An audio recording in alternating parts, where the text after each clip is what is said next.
Anat Baniel, thanks so much for being here for the Autism Intensive. Thank you so much. I'm honored and I'm pleased for the opportunity. Very excited to have you here. So your Kids Beyond Limits, very fantastic.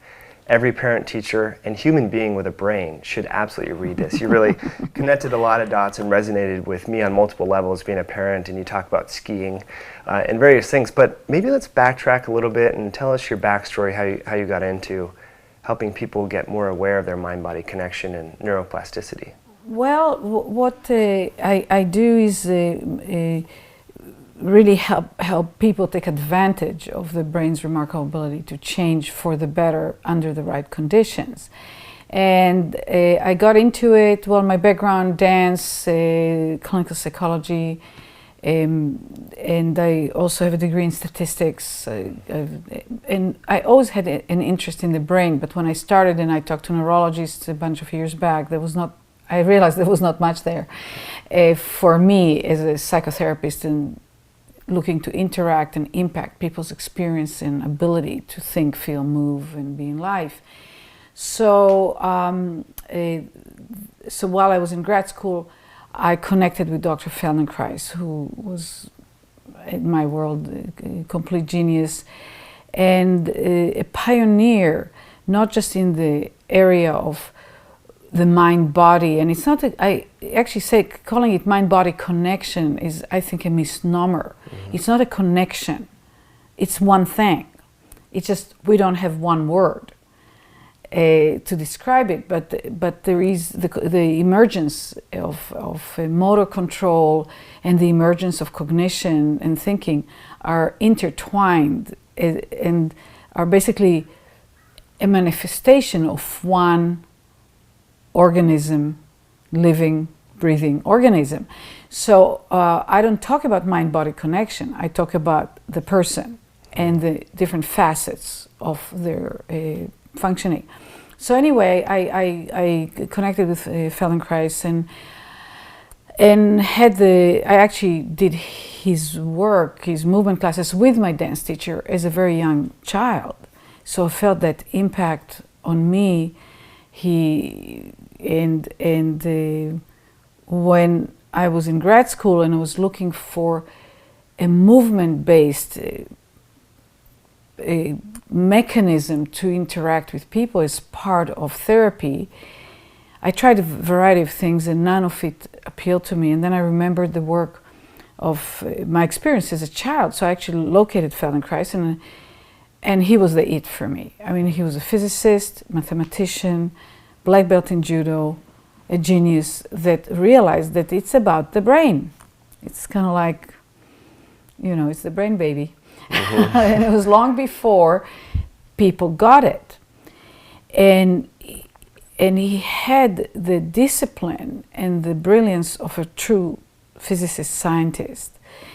And he had the creativity and the artistry of somebody who used movement and had the freedom to really ask questions. So I studied with him, I then worked with him, traveled with him, assisted him, helped him in his last training, teach his last training. And first thought that I'd use this, what I learned from him, and bring it to psychotherapy, and it switched. I just took off with this, and he turned me on to the work with the children because he saw me with one child. I write about it in the book, how it all began with Elizabeth. And that took a life of its own because initially I worked with adults and primarily with high performers because of my background. So I worked with dancers, musicians, athletes, and really the highly capable people. And then I got children with these severe challenges, and here we are today. That's fantastic. Now, one of the things that you talk about in your book is the perception of those challenges and kind of encouraging parents and society at large to change the way that we look at someone with special needs. Do you want to kind of kick that off and so that we set the mindset and intention right? We all are born with huge special needs. Let's put it this way. every baby that's born is completely helpless. There's no voluntary movement. There's no ability for self-care. It takes, in human beings, many years to reach a level of independence and social integration. Takes easily up to 18 to 25 years to get to a place of sufficiency, compared to the closest apes that it takes them a number of years, but nothing compared to humans. So if we look at it this way, when somebody is not progressing in the roughly the anticipated path, what is not happening, or what is stopping from the spontaneous growth, right? And the spontaneous ability to learn. So most people make the mistake that they think they're teaching something.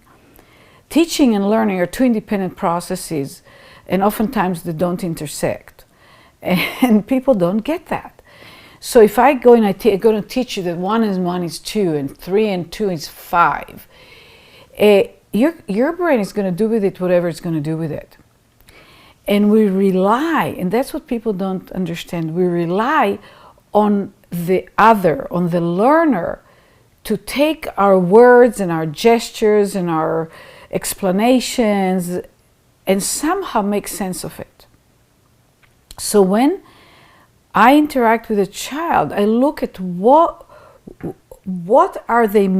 kind of sense are they making of what I'm saying or doing with them, if at all, and how good are they in making sense. And that right jumps into autism, that's one of the biggest challenges. And that's the job of the brain, is to make sense out of the nonsense and put order in the disorder. And children on the autism spectrum have a tremendously difficult time doing that. So when we look at a child and we give it a diagnosis, it could close our mind to the genius of that system, and how to access the genius of that system even when it shows symptoms of severe dysfunction. Probably, to say it in the most efficient way, I have realized over the years that no matter what the symptoms or the limitations that I'm observing, it can be autism, it can be cerebral palsy, it can be genetic disorders, the brain is still brilliant. So then the job that's left up to us is to figure out how to help that brain do its job better. People tend to equate the quality of the brain with the symptoms and their severity that you see. So for instance, Elizabeth was the first child I worked with, in a serious way. It was what the entry to this whole conversation. She was diagnosed global brain damage. Pretty much, if you take that seriously, you should just walk out of the room and close the door and turn off the lights, right? When I interacted with her, I saw brilliant intelligence that was manifesting despite the enormous difficulties that were placed upon that little system. And that's what I interacted with throughout the years until she got to be completely independent and fully functioning. And she's missing 1/3 of her cerebellum. Which is profound. And in some of your videos, which we'll put in the link below this video, Elizabeth now has 2 master's degrees, yes? Yes, yes. It's profound. And I think she's married, and she has her own little business, and she has a life. And her brother is envious of her learning ability due to these early life challenges, which is really profound. So maybe let's get into the practicalities of some of the modalities that you did there, and talk about maybe starting with your 9 essentials and movement with attention. And so maybe what is that? Well, I think it's important to say something ahead of that. And I'm going to now focus on autism, okay? Every so often maybe I'll give side examples of other conditions. There are a few distinctions that I think everyone that is interested needs to make first. So first of all, the first distinction is between a mechanical system and an information system. So our body, our quote-unquote physical body, I don't know any other kind of body, but our physical body, that we are know best and have experience from the moment of conception on some level, right? As we were growing up, certainly as we were advancing, and certainly from birth on, once we were in the gravitational field, that's what we know. So I know that if I push the pillow like this, it's just a little squish, nothing happened. But if I use more force, it's going to slide forward. I can tip, that's the mechanical world. Well, we experience our limbs the same way. We experience our body. If I'm going to start lifting myself to the side, past a certain point I'll move the center of gravity away and away and away, and my muscles are not strong enough, I'll topple over. So we have learned that. And we learned certain experiences, certain belief systems, and like if I use more power, I'll get more outcome. When I'm very skillful, I can do things, I can do them fast. So we know the physical world. When we try to address basically learning or putting order in the disorder, making sense out of the nonsense, we're talking brain. Well, the brain is an information system. If you start pushing, God did a great job putting the brain in an enclosed case that we don't have direct access to. If we had direct access to the brain, we'd be toast. Right. That would be over. Yeah. But we try to impact that invisible, we don't feel the brain directly, and we're trying to impact that through our conscious or unconscious model of the mechanical model. And that leads to very limited and some outcomes in terms of progression, and it can lead to negative consequences. So mechanical system, we know weights, levers, all that stuff, acceleration, deceleration, production of heat from friction. I mean, we are familiar with all that. The information model is very, very different. And most people assume that the delivery of stimulation through the senses, internal, external stimulation, is the source of information for the brain. Now, it is true that without information, there will be without stimulation, there will be zero information. So you have to have stimulation for anything to occur. However, stimulation alone, it does not have informational value. And that's the big jump. And that's where the relevance for autism is infinite. The brain basically turns stimulation into information by perceiving a difference. This is it. This is the whole thing. Another way of saying it, for people that come from information systems or people who deal with neurosciences, neurophysiology, it's a stimulus to noise ratio. So if you have quote unquote a noisy brain, it's not like auditory noisy, but you have a brain, and like a newborn brain is very noisy because it hasn't created distinctions yet, and it hasn't created connections and patterns that create this versus that. It's like a flood. It's like the lights turn on too bright and.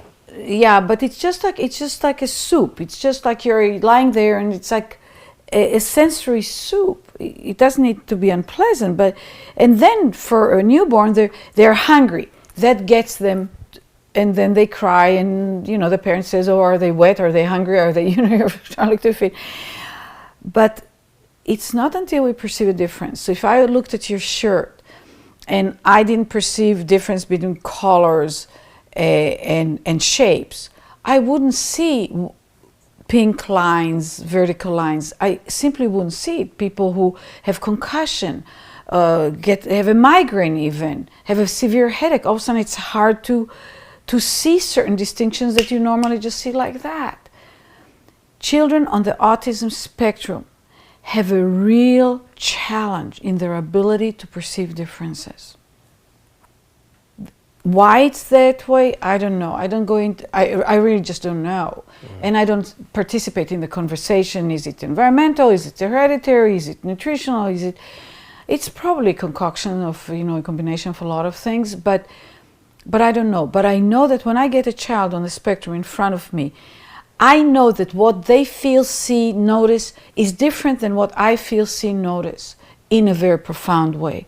And the way to help them is to help that brain get better at perceiving differences. Mm-hmm. And once you do that in ways that don't trigger their limitations and their challenges, then they're very often we get very remarkable outcomes. And you talk about a lot of those outcomes in the book, and so that NeuroMovement, I think, is really important for people to kind of understand. And there's some, intuitively as parents and maybe teachers, I think, especially after reading your book, I realized that we go about it the wrong way. A kid, like you said, a child that is trying to make order out of the disorder and acts out in a way, we want to restrain them and hold them down, but you go through different touching modalities to create that perception, to rewire the brain. So maybe let's talk about not just rewire, to wire it. A child is born with 22% of the later year size of the brain. We're not rewiring, we're wiring. We are in an intense process of wiring. So for folks that have children that act out or can't focus, things along these lines. So let's talk about the basis of NeuroMovement. Absolutely. Yeah. Well, I defined what I call the 9 essentials because I looked at the difference. That's, I'm just thinking about it right now for the first time in that way. I worked with high performers. I was in Chicago and working with some people, Joffrey ballet dancers, and was the training group. And then I was working with a few lessons with children with special needs. And then some of those kids were doing a lot better. So their vibrancy and their qualities were very different than most of the adults I was dealing with. So actually I looked what the difference between a healthy child and an average adult. Really, and I was sitting on an airplane. I just had that thought. So I took a piece of paper and I wrote down. I jotted down 19 qualities that were in children that adults seem to lose. And I just knew that maybe one day I'll use that. And then I don't know, a couple of years later, a year, I can't keep track of the time. But I fished that paper out when I was looking to write my first book, which is Moving to Life for adults. It's a book for adults, and I worked for a year to define those qualities, and I came up with the 9 essentials. And the 9 essentials are what I figured children do to get their brains to do, and brains do to get the child to do, so, because, of course, one integrated system, when things work well. And then figured out that adults that work well need to do the same, basically continue doing the same qualities. And of course, children with special needs, and in this case specifically autism, they have a real challenge with a spontaneous manifestation of those qualities, 9 qualities, which keep, and all children with special needs could be like cerebral palsy. It shows up in their motor development. It also shows up in the motor development of children on the autism spectrum. So let me talk about some of those qualities. So the very first thing that a live being does, and babies do it in utero and out of utero, is move. Movement is life. Without movement, life is unthinkable. That's my teacher's quote. Nothing happens until something moves. That's Einstein. It's really true. And it's not exercise. So we're wanting to differentiate between movement and exercise. Exercise is a very, very tiny sliver, subset of movement. So there's the physical movement, right? I'm moving my arm. Thinking is movement. You start somewhere, you get to somewhere. It's a form of movement. Something happens in the brain. Emotion, it's even built into the word.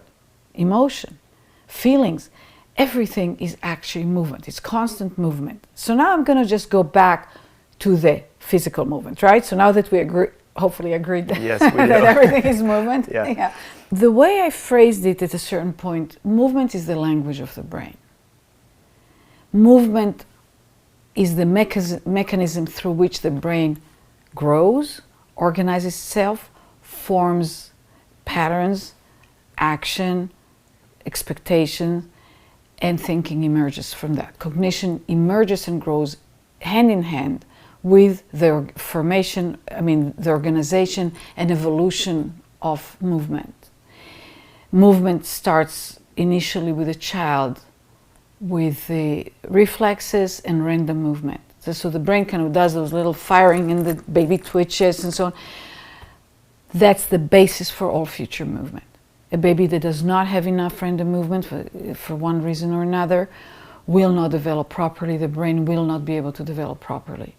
One of the big mistakes of therapy, if a child has problems, torticollis or so, brachial plexus injury, spasticity, stroke in utero, whatever, that limits the movement. The mistake that people do is they try to get the child to move in specific limited ways right up front. Huge mistake. You kill off the source, the rich source of information from which the brain quickly but gradually, differentiates, integrates, creates new connections. That's the differentiation and integrates. So perception of difference, sensory perception, is the discrimination. Without it, the brain has nothing to work with.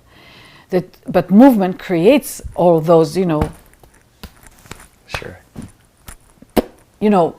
These are experiences, right? And it happens all the time to the child from their own random movement, from the movement that happens around them, that they're being moved.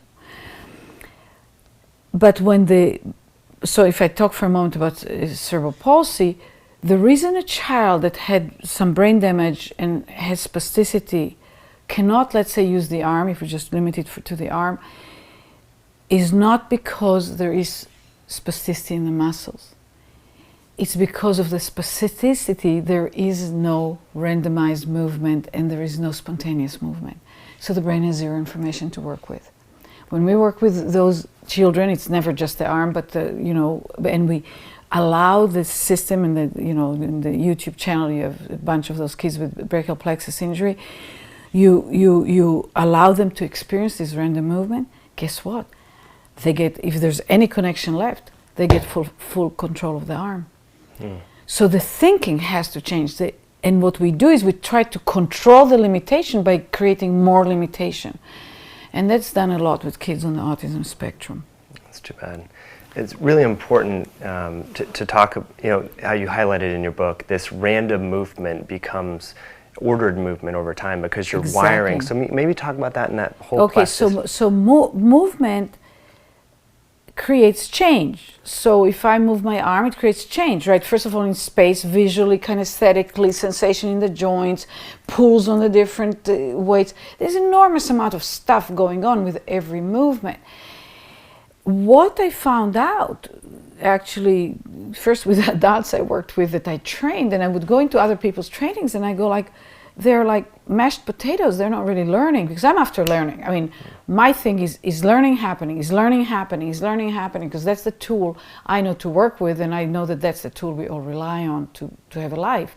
So, and I realized that when people move automatically, they don't learn.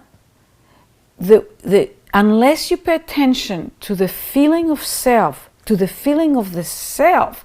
If you get instructions, verbal instructions in a movement class, you first listen to instructions, you translate them to whatever you represent the teacher meant, but from there on, paying attention to what you feel as you move drives enormous burst of growth of new connections in the brain.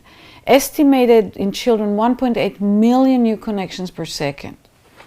It's about 100 million roughly, in these large numbers, who cares, about roughly 100 million a minute. Enormous plasticity. Do all those connections stay or, no. But they become a source from which through, and that's one of my essentials, variations of movements and outcomes, the brain lands on quote-unquote success, what it considers success. Like, if I do this, it doesn't push the pillow. If I do this, it doesn't push the pillow. If I do this, it does. You see kids, if you watch a healthy child move when they're 6 months old, a year old, 2 years, they experiment. They do enormous amount. and they approximate. This is a phenomenal process of approximation to where they figured that worked well enough. And then they go for it again and again and again, and that happens at the speed of light. I mean, really, it's almost instantaneous. I mean, if you don't watch it, sometimes you don't get it happen because it's so fast. When it doesn't work, everything slows down. You try and you pull on the arm and it's not working, or you try to get the kid to look in your eye, or you prompt them to say, "Good morning, teacher." I mean, such low level. You take this most ingenious system in the universe and you treat it like a tricycle. You know, I mean, it's like ridiculous. So movement with attention, it's kind of like sets the brain to do what it's built to do. And even when so how do you get a child to move with attention? One of the things is if you move them and you pay attention to what you feel as you move them. And you can even say, "Oh, look, this is bending. Can you feel? Is this squishy? Is it?"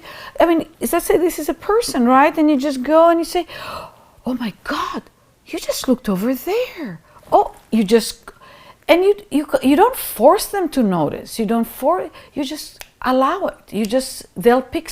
The moment you get them hooked one time, the second time is easier for them to pay attention, because paying attention is a skill that develops more and more or less and less. There are ways to deteriorate, you know, all those that they give the children iPhones, iPads, and those kind of repetitive, flashy, attention-grabbing kind of video games or stuff like that actually really, really desensitize the system and creates, there's research now, quite a bit of it comes from Israel, that shows that there's a real divergence between kids that got a lot of it between age 1 and 3, they test them at 5, and those who didn't get any of it or very little of it. The brain responds to its experience. So it's a brilliant system and it's a completely stupid system, in the sense that it doesn't say, "Oh, I shouldn't do this because the conditions I'm in are not the right ones." So don't get traumatized. Just don't get over, you know, whatever migration of nerve cells and connections. No, don't migrate those cells, because this is not going to be a good learning. No, we learn our experience. When I wrote my book, my editor said, there's a sentence that says, "We learn our experience." She was very nice, I love her. And she emailed, says, "You probably meant to say we learn from our experience." And I emailed her back and said, "We wish." You know, we do or we don't, but we learn our experience. So movement with attention is the first core essential. And there is more and more research that shows that kids that end up being on the autism spectrum are under-differentiating movement from the word go. Wow. There's the Teitelbaum, it's not like qualifies as an NIH scientific research, but they've done observation through videos, and they show that children on the autism spectrum, when they went back to the childhood videos, those who learned to roll over, rolled with very little differentiation.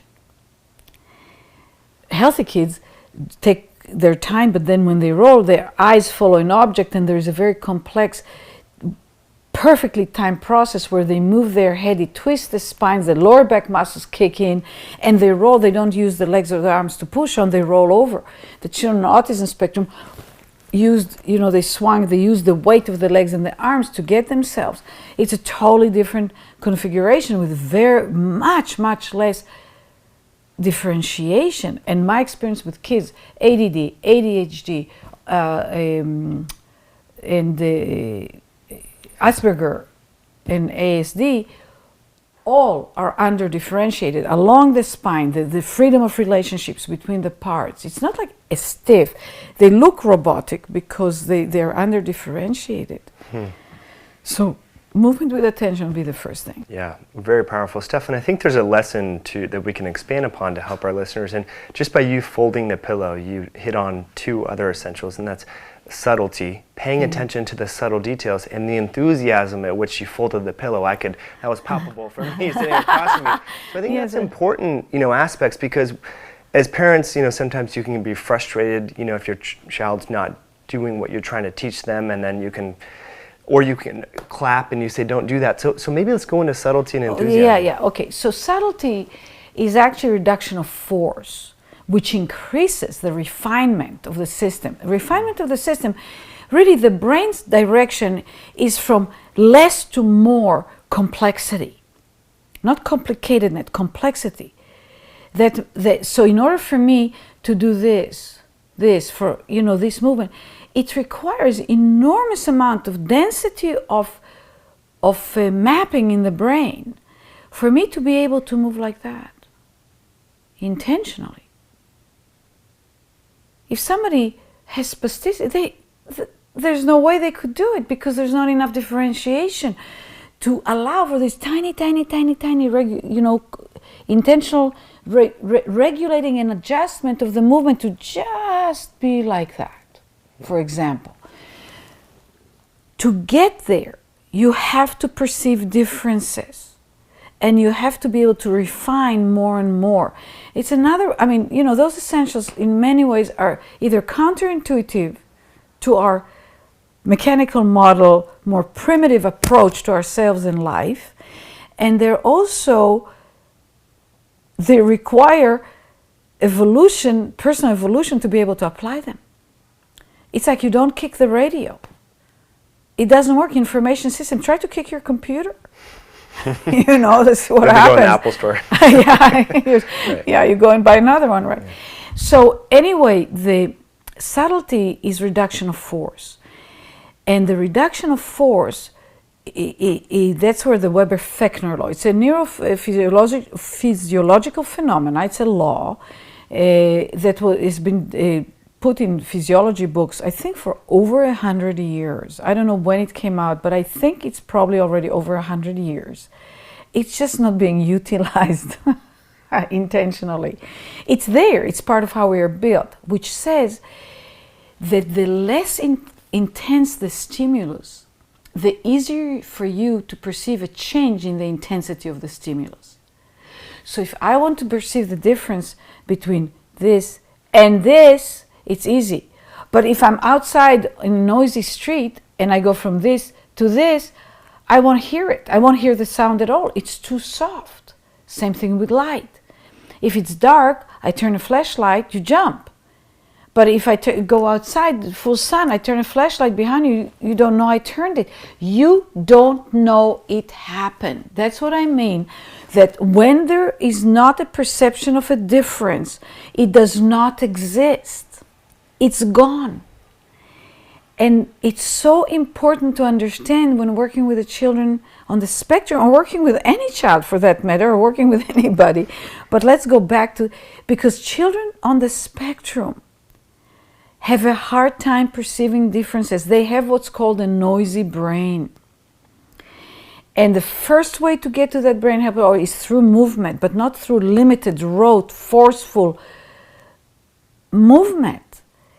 It's through any movement that you do in a way that they can perceive, feel, and notice what's going on. There isn't a right movement or a wrong movement. The right movement to do with anyone is the movement that that person is already relatively easily capable of doing. But then you reduce the effort and you do slight variations around what the person is already doing. And you do it with gentleness.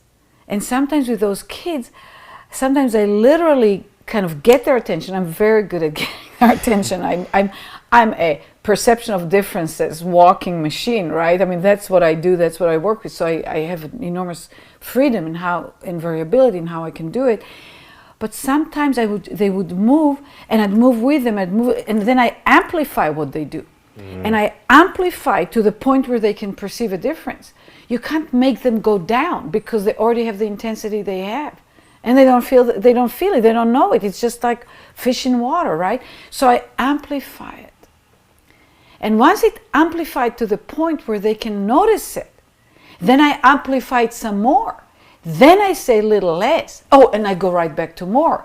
Because it's easier to do rough, gruff undifferentiated action is easier because it's before the brain has evolved to more complexity and refinement.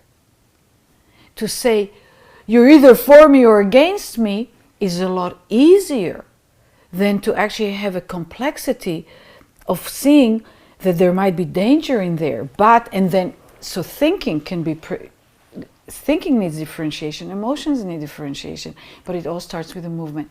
So reduction of effort, very, very, very, very important. Mechanical, physical effort, the easiest place to recognize it and do it. Reduce the emotional intensity. So if you're starting to work with your kid and somebody in school told, oh, you've got to teach them math, and you get all irritated, back off, hire somebody to do it. Apologize to your child. Say, oh my God, I was really intense now, wasn't I? Now let me see, can I get more intense? Can you get more intense? No, let's get less intense. Anything, any perception of difference will improve the ability of the brain to perceive differences. It's not the right perception of difference, it's the perception of differences. And that gives enormous freedom and an openness. Another form of a subtlety versus force is repetition. Were you ever told to do something over and over and over again as a way to whatever, either punishment or because it was your job or... To get better at it, something, of course, yeah. Yeah. Do you remember how miserable that was to try and do that? Right. Do you know what the brain needs in order to learn? It's another one of my essentials, variations, variability. That's what it gives itself when children are growing up. Enormous amount of play, mistakes, consequences don't matter because there are adults watching that you don't run under the truck, right? Repetition is an attempt to get a person to move from not being able to yes, being able to. In my world, in my universe of understanding, it's one of the most stunning mistakes people are making. Because repetition grooves in by the nature of how the brain is built. Repetition grooves in the existing configuration of action, whether it's a desirable one or not. So for example, if you ask a child on the autism spectrum to do something and they go, eh! And you go, no, don't do this. And you try and they do 2 times, the brain already associates one with the other.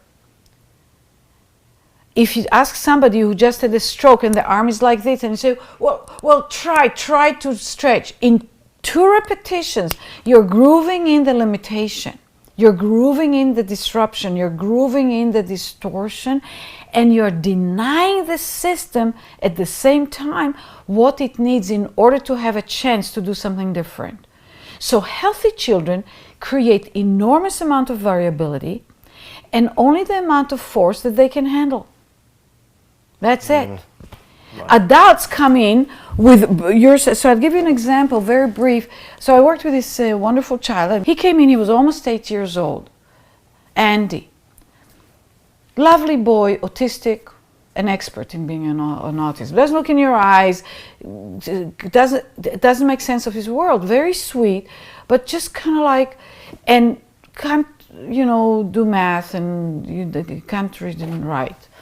So we worked with him about I think it was probably half a year, or they come from out of town, they come for a week, they go home, and he was progressing, starting looking in the eyes, language got better, And one day it came to the point where we could look at schoolwork, right? Sure. So Andy has problem writing. I said, okay, bring what he's writing on. So the mother explained to me first, they give them to write the letters between the lines, right? So you get that. Yeah. He was like, lines, no lines, forget it, right? All over the map.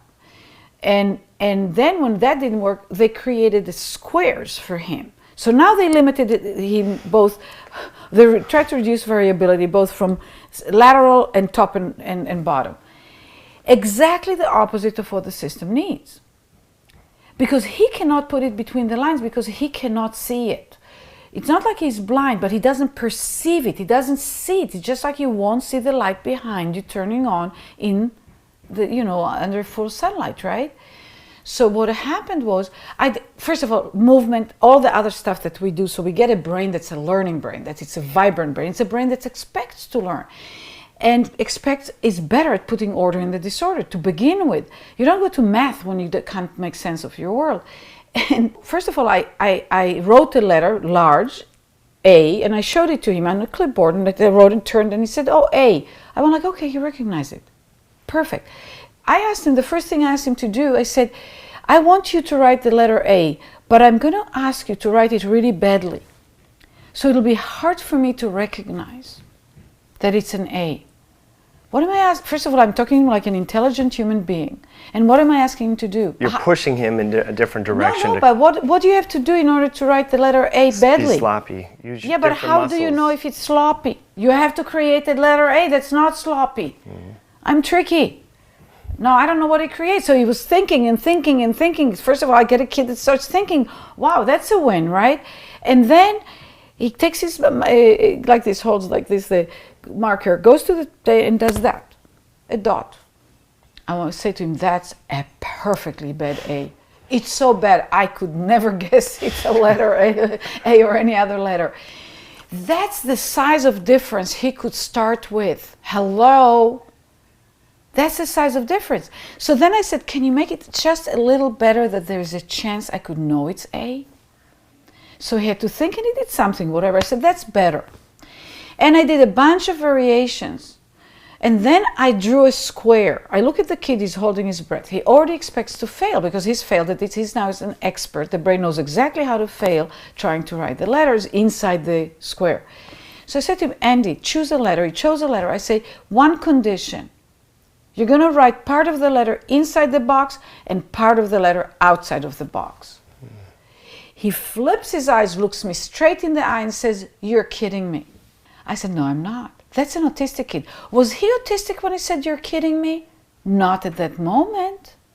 At that moment, he functions just like a very healthy child. So autism is also not a thing. It's a way the system organizes itself. It can organize it non-autistically, more autistically, less autistically. It's dynamic, and you gradually move it out as much as you can out of it. So reducing the force, because trying to put it in this way is forceful. Telling a child to repeat something over and over and over again is forceful. And by the way, all I'm telling you is now supported by tons of neuroscience research. One research just came out of the Weizmann Institute in Israel that shows that actually they did it with adults on the autism spectrum. If you taught them a task and did lots of repetitions of that task, it stopped them from the ability to learn a shift in that task. It actually killed off their ability to learn, what I call the learning switch, which is one of my essentials. And it's a beautiful, clean research. I've been saying for years, don't do repetitions, do variations. Once the child does it, they will repeat spontaneously to master. All children do it. So after that lesson with Andy, I said to the mom, don't do any schoolwork with him. He will probably spontaneously sit down and write letters. And he did. He took those pages with lines, and for an hour and a half, he just did it because the pleasure of him all of a sudden knowing what was asked of him and the pleasure of mastery is enormous. That's how we do things over and over again to master them. That's when you want the repetition, when you figured it out, not before. That's beautiful. Great information, Anat. One thing that I found interesting in your book was a practical way to train children and help them understand the perception of difference and talking in a lower voice and then raising your voice to kind of create that. So maybe talk to us about that in the context of outbursts that parents struggle with. Sure, but I would like to change what you said, train children. I am actually looking to train parents, so that children can grow and learn and have a better. So it's the focus is on the child, but very often a lot of the training needs to actually happen with the parents. Not that they're always happy to hear that, but right. And it's not because parents are doing something wrong. It's just a learning process for everybody.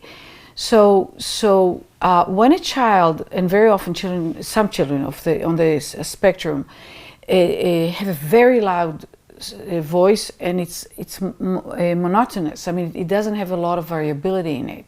So it's like if I hear the voice like that, I know it's a child on the autism spectrum, like in my waiting room when I hear it from my office. And people tell the child sometimes, oh, inside voice, you know, have inside voice. And it's like, what does that mean? Of course, the child has no idea they just don't know what you want from them. And the more agitated they get, of course, the more they'll do what they're doing already. So I've done that numerous times now with children when they're very, very loud and they don't have a freedom, they have no variability there. I just ask them, I tell them that I don't hear very well, you know, and could they be a little louder? And I get myself, so I match them and I get louder so they can hear what I'm talking about, because they don't know what I'm talking about, because they don't know louder, less loud. So they go louder, and that's, first of all, to be asked to do more of the wrong thing, quote unquote, is such a variation, it's perfect. Secondly, they get what you want from them, so then they can do it, and they're, you know, we all want to figure things out. They're happy to figure it out. And then I say, oh, maybe a little louder, and I go louder, they go louder, and then I go to pretty much as far as they can go, and then I say, you know, maybe that's a little too much. Maybe, because now when they went louder, they have a range. So I can ask them to go back to where they were. So now they have the distinction of louder and softer. And then I go louder, and then I go a little bit under where they were. And they now can follow. I have a video of Spencer, I think it's on YouTube, that was 5 years old on the spectrum, wetting his pants, you know. And they had pull-up diapers, and the school, wonderful teachers, very, very, actually really wonderful, tried everything, nothing worked. And it occurred to me that perhaps Spencer does not feel the difference between dry and wet around his buttocks and genitals. He just doesn't feel it. And because of the diapers, they also pull the fluid out, so he feels a change in weight that doesn't bother him. So he just doesn't know he's wetting his pants. So it's a vague sensation, but it doesn't like connect. And it's convenient, so it's done. So what I did with him, and you can see, you watch this video, it's all of maybe 5 minutes, 4 minutes. I did, you know, what I do normally, the movement, to wake up the brain, up the learning potency of the brain. But then what I did is I took 2 little towels, one was dry, one was wet. I told him that I was going to touch him with a wet towel and a dry towel, that he's not going to sit. I told him, and I said, you're going to tell me if it's dry or wet. So so first I did it on his legs. He had shorts, and he misidentified. He misidentified the dry. He misidentified the wet. Guess what? I wasn't going to continue doing that, because I don't look to teach my clients their mistakes and limitations. So I don't do repetition of what doesn't work. But I went to his face, because the face is a lot more innovation. And when I did it in the face, he was a little slow in the beginning, but he perfectly identified it. And then so that was trial 1, you know. Trial 2, I did a couple more, you know, dry, wet. I did twice wet, once dry, once twice. I know I varied, right? But just very few, and he did it perfectly. So I went to his back. I lifted up the shirt, I did it on his back. And he got faster and faster. Wet, dry, like that. And then he goes, dry, wet, because my towel touched both on the wet side and the dry part. Wow. So he was ahead of me. Now we're probably 2.5 minutes into the whole thing. So then I got the mother's permission, and I told him, I'm going to pull your pants down a little bit. So I did it on his buttocks. And I did it once or twice, you know, a couple, 3 variations on his buttocks. He was I said, perfect identification. I said, I'm done. He learned it. I'm not going to keep drilling him. It's done. So I said to the mother, all he needs now is to just wear underpants. So the little one says, no, I want diapers. I said, no, you're not going to have diapers anymore. If you're going to pee in your pants, you're going to feel it. He says, no, diapers are a good thing. He's trying to negotiate. It's so cute. He never wet his pants again. Wow. I said to him, you know what you're going to do? When you pee in your pants, you're going to run to the bathroom, you're going to feel it wet, and you're going to run to the bathroom and pee. And that's all. He could not feel the difference between wet and dry. Once he did it, he could, but for some reason, that wasn't there. Because that brain is challenged with perception of differences. So just that subtle difference between wet and dry was enabled to... Well, the difference between wet and dry is not subtle when you perceive it. It's just when you don't perceive it, it's subtle. And the way to increase the perception is to increase the subtlety of the input rather than increase the intensity and which is, force, repetitions. Because first of all, you get a brain that gets noisier and stupider. And second, it's learning its limitation because the brain always maps its experience. And the more you do the same thing, the more you get what you already have.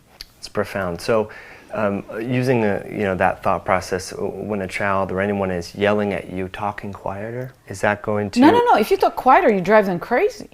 You see, sometimes people try, it's a form of control. You yell, and I go and I talk to you. Oh, yes, I have an inside voice. It's like, you want to pull your hair out. What I do with those kids, they talk, I didn't call it yelling, but if they yell, I call them and say, oh my God, you have a big voice. Wow, you are a strong little boy.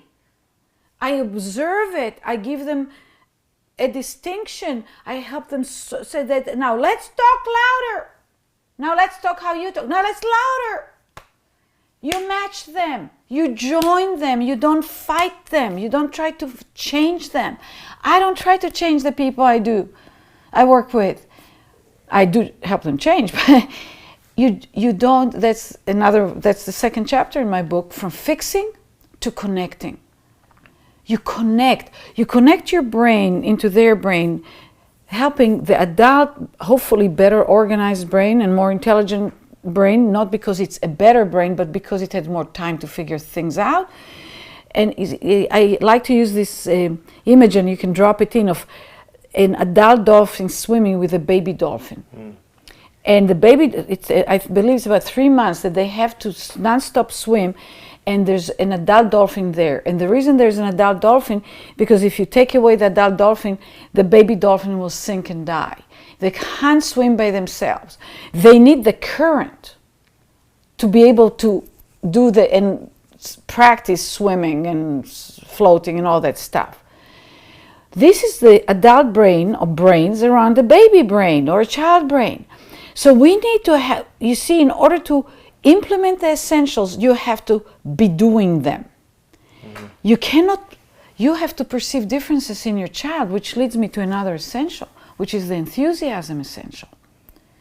Because, when a child is like, whatever is going on and it's not what it should be, and then you let's say, use the essentials and there's a shift.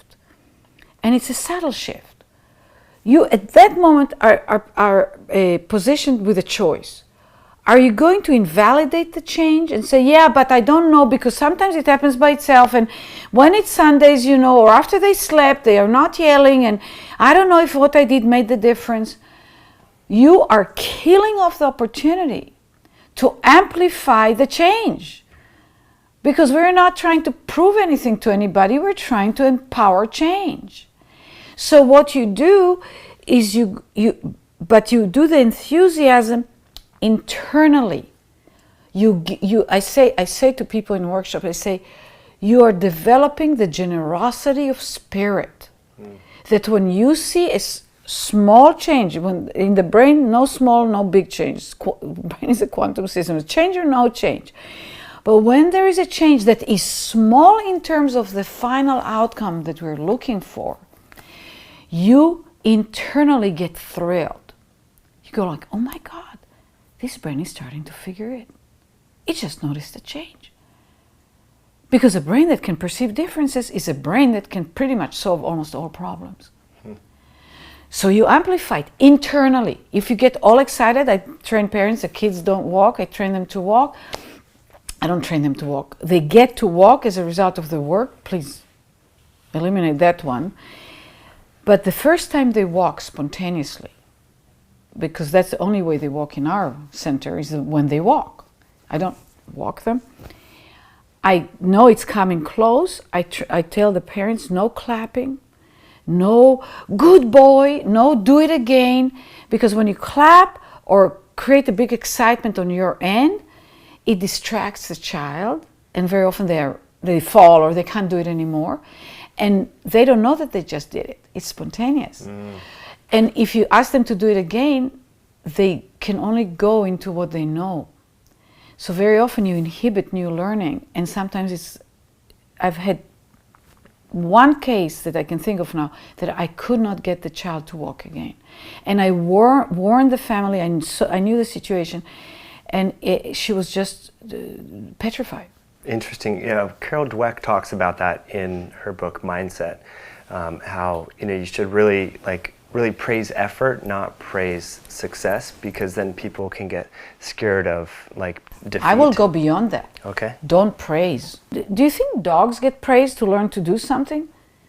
It's an inherent success feedback system that the brain goes like, that worked, I'm doing that again. When we internally go look at someone and we say, inside we go like, boy, that was really wonderful. And we look at the person, you can feel it. You think it's the words, but it's a feeling that comes across. And there is research that shows now that amplifies, accelerates myelination and grooving in of that thing. The brain has to select what to groove in and what not. So I take it a big step. I name it, but not right away. So and I name it equally. So if a kid holds something and it falls on the floor, I go like, oh my God, that just fell on the floor. Do you want to get it again? Do you want to pick it up again? Or if they hold it and they look at the red and say, this time it didn't fall. This time it fell. Equal value. Because if you don't know what falling is, you don't know what not falling is. I have kids at a certain point, especially kids that didn't have dexterity in their hands, they start throwing things. I give them a bucket of toys that are not breakable. And I said, do you want to throw another one? Now let's see how far you'll throw it. Let's see. Oh, that was a strong thing. And then I have where the camera is, I say, you're not going to throw it over there. I give them the distinction. And if they do, I say, sweetheart, no, and I get them to feel the direction, and I say, you can throw here, here, here, here, but not over here. That's how you start. That's how they also learn how to not throw things at people. But it's equal. And if they insist, I say, sweetie, if you do it one more time, we're not going to throw anymore today. Guess what? The craziest, most misbehaved, if they're motivated to throw, then their brain goes like here versus here. Here is camera. I say, this, when you go over here, is a camera. We don't throw to the camera. But if it's a 6-month-old that throws, or an 8-month-old that throws, I just put somebody in front of the camera and protect the camera. I'm smart. I'm reality based. So it's not about good and bad. I tell parents when a child does something and say good boy, I say, what's behind good boy? A bad boy. So if you do it, you're good. If you don't do it, you're bad. It has nothing to do with being good or bad. You don't want to burden it with this nonsense. But it's order, and the brain has to create order. Otherwise, the suffering in lack of some kind of configuration and order is unbearable. So that's why they hit, because they feel it. They yell louder because they hear it. They yank on somebody's hair, and they keep yanking on the hair, because when they yank on the hair, there is a strong enough reaction that something happened that they can notice, and they go for it again. It gets reinforced, not because they're, looking to create havoc, or it's because that's all they perceive. Right. So when I get a kid that does that, I get permission from the parents first, and then the next time, and I'm quick. As long as I'm very quick, I'm going to do it. They move their arm, I catch their arm just before they get to the hair. So it's like they move, flop, I get it. And I said, no pulling hair. And trust me, I get every autistic child's attention, at least for a few seconds. And then but I don't hurt them, I just stop it. So it's like abrupt, you notice it. And then if a child won't notice that, I truly couldn't work with that child, because if the brain is so gone, could happen with children that have a lot of seizures, and then I just won't do it. I just say to the mother, collect your hair, put it in a ponytail, protect yourself, right? Sure. Put a band around and whatnot. So I said no, and then very slowly I move their arm towards the hair. And I say, you were going to pull. And I do the movement of pulling. And I say, no. I said, this is your hair. And then I hold and I say, pull hair. So we're doing it together, except I'm pulling. And it doesn't, I don't yank hair out, but let me tell you, nobody pulled on their hair before. So they feel it. I said, that's pulling hair. Because I know that they don't know what they're doing.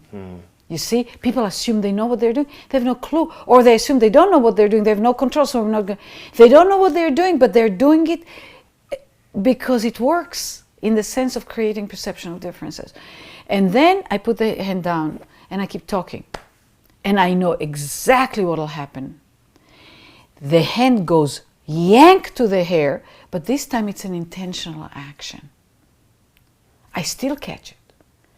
I said, no pulling hair. And I go through the routine again, except this time I go straight to their hair and I go, that's pulling hair. That's mommy's hair. No. I take the hand and I go, no. That again doesn't hurt at all, but it's abrupt. Sure. And I go, that's pulling hair. Then the third time, almost always, some kids I need one more time, they start moving, so they look at now they look at their hand and they look at the mommy's hair. Now they have this distinction. My hand, mommy's hair. My hand, mommy's hair.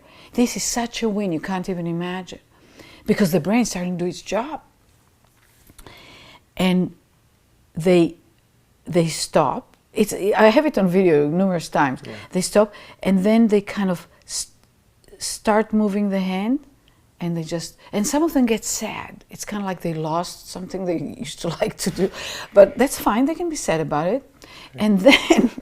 And then it pops out of them automatically again, and they stop themselves. And that's it. Wow. And then the parents, because they go back to the environment, I said, if you get wishy-washy, mushy, if you say too long sentences, this is not a bad boy, you're not, no. Catch their hands, say no. No pulling hair. So you see, I'm really passionate about it because it's so clear to me. Now, once people start adopting this, what I'm talking about is going to evolve in amazing ways that we can't predict now. But it's a shift in mind, it's a shift in thinking, it's a shift in belief systems of what works, what makes things work. And it's it's a big emotional shift. In terms of the willingness to back off and to stop seeing the child as wrong, but as an opportunity to use what we know and see how much we can take the brain's ability, that's where the plasticity comes in, the brain's ability to rearrange itself and use its own mechanisms to go from the no to the yes, from the impossible to the possible, from the seemingly impossible to the possible. And not every child will get everything, but almost every child can get better. And as long as we continue with that, they get better. And we need to continue to get better ourselves. Adults that stop evolving and developing are pretty sad and not very wonderful for the people around them. And as Stephen Jay Gould wrote in his book, Antecedents of Man, we are born to die unfinished. We develop slower than other animals, not because something is wrong with us. It's because it allows for the complexity and the development of capabilities that no other animal has. Like speaks, there are 5,000, or depends on where you read, or 7,000 languages and dialects. Any brain, depends where you put it. People can learn different languages, mathematics, poetry. Okay, Right. that doesn't mean other animals don't have intelligence, but it's a whole other order of magnitude. And it'd be a wonderful opportunity if we move towards using our intelligence in a slightly more intelligent way. So, Absolutely. okay. So again, these courses are offered for parents and also healthcare practitioners. Is that what we're saying? Well, I offer a variety of different courses. I did the first time a course, a 5-day course for parents, where I had them bring their own child, and half the day was with the child in the room, and I brought 20 additional practitioners, because that's a lot of kids and a lot of parents, and half the days without the child, where I work with the parents, take them through movement lessons, take them through feeling it in themselves and learning the essentials and what they mean. And I've been asked to do it for many years, and finally this past June, we did it for the first time, and it was spectacular. It was one of the most challenging things that I've ever done in my life, and one of the most inspiring things I've ever done in my life. I've already have people asking me to do the next one. I won't do another one, maybe one in the fall of next year. We're moving into doing research on stroke and shifting the ways rehab is done with a number of different wonderful neuroscientists and people, just amazing people. So we'll see how that goes. But we'll do one of those. What I also offer is I offer seminars to the general public, some for parents and professionals that have worked with children with special needs, and others are just for adults, for general fitness or things like that. I'm going to have some actually in November, the latter part of November. So, if people see that, they can come on my website, anatbanielmethod.com, and see that.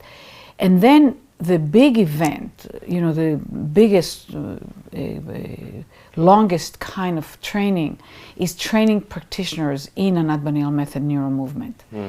And that happens not regularly. I mean, it's every 3 years we open a training.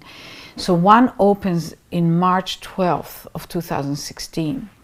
And that's really a remarkable opportunity, first of all, for professionals, so physical therapists, OTs, PTs, speech therapists, massage therapists, special education teachers, behavioral specialists, psychologists, you name it, because it gives the tools and understanding of how to take advantage of the brain's own mechanisms and how to integrate movement the way we do it into anything you do.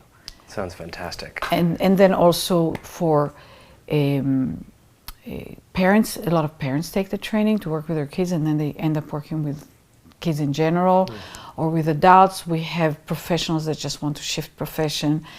And we have some people that come just for themselves. Most of them end up practicing, by the way, but they come for their own well-being, So that's it. Great information. So we'll have those links right below this video so folks can learn more about that. So yeah, and just I have a website for the professional training, anatbanieltraining.com. Okay. So you can have a link for that and for the website, and a link for the YouTube and Facebook. Anat Baniel, really appreciate you coming on the program here, and your book is amazing, Kids Beyond Limits. Again, any human with a brain, but particularly parents, teachers, and children with special needs. And I think athletes and performers, executives would really benefit. Huge. I mean, we have done lots of work with I have done lots of work with high performers. That was the beginning of my career. Yeah. Really fantastic. Thank you for doing it. And, I just want to mention, there are 9 essentials, and the very, and people practicing the essentials get better themselves, because you have to be subtle to perceive subtlety. Yeah, right. You have to be free to do variations and be playful and make intentional mistakes, to be able to generate it for your child. Yeah. Yeah, it really is a great synthesis of a lot of different, mindset and mind-body awareness and being present and mindful. I love it. And then movement, which is pretty powerful. Movement is it's the whole thing. It's the heart and core of everything is movement. Yeah. It's fantastic. Thanks again for coming on. Thank you.